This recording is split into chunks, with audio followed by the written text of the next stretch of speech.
জীবনে শত্রু তৈরি করার জন্য ঝগড়া করার প্রয়োজন নেই।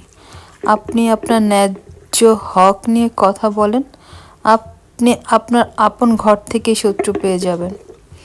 মানে এটার জন্য আপনার বাইরে যেতে হবে না। তো হ্যালো, আসসালামু আলাইকুম সবাইকে। কী অবস্থা, কেমন আছেন আপনারা? তো আমি এইভাবে মাঝে মাঝে চিংড়ি মাছ রান্না করি।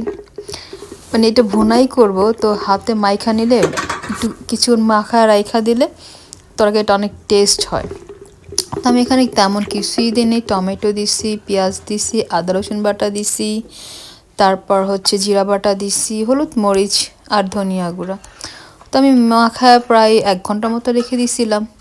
তারপর এই তো চুলায় বসাই দিয়ে কিছু লাড়াচাড়া দিলাম, তারপর ঢেকে দিব। তো যেটা বলতেছিলাম,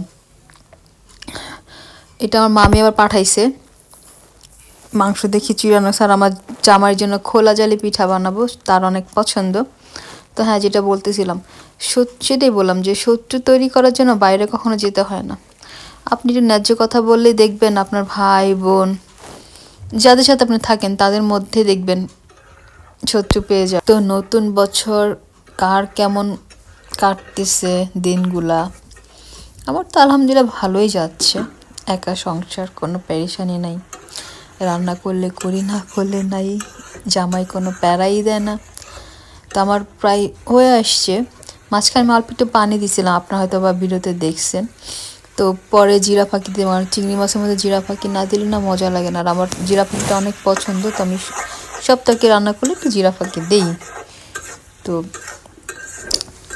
আপনারা বাসায় করে দেখবেন যে কেমন হয় এইভাবে রান্না করলে। কারণ আমরা তো নর্মালি ছোট ছোট মাছ এইভাবে মাখায় রান্না করি, চিংড়ি মাছটা এভাবে হয় রান্না করা হয় না। তো সবাই ভালো থাকবেন, ফি আমানিল্লাহ সবাইকে।